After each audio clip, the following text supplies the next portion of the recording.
A very gut specific client that I'm thinking of who very health oriented too. She was in her like part-time fun job, she was a trainer for other people and was in a group of like a Facebook group with these other trainers, and they were together doing like a, I think it was some sort of like plant-based diet challenge. And she was trying to do that for a while and was feeling worse and worse and worse and was connected with me on Facebook. And so she finally reached out and she's like, I don't know what's going on. This is working for everybody else. It isn't working for me.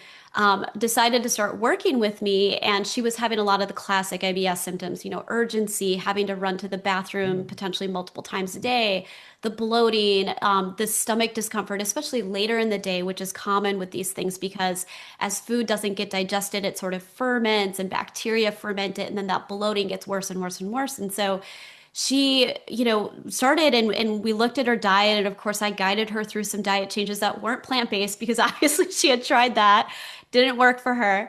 And she started to get some relief. And then on top of that, we did run some specialized testing on her to get some data points. And sure enough, on the stool testing I ran, I could see she had overgrowth of certain bacteria in the gut. And I said, this is probably a part of the puzzle for you because if we've got too many bacteria in the gut, that's where they can really go have a party and ferment your food and create all this bloating and, bowel issues. And so we put together a strategy to try to support balancing that out.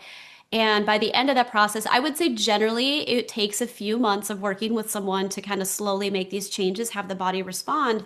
She was feeling much better. Her bowels were normalized. She sent me a text, like at one point in the latter half of our process saying, oh my gosh, I can't believe how much energy I have. I'm not on the couch anymore at the end of the day, totally fatigued and exhausted and pain. So that was huge. That was a huge, huge change. And of course, she was a mom and she had a full-time job on top of that too. So just to be able to help somebody get back to that level of function and just enjoyment of life was really, really fulfilling.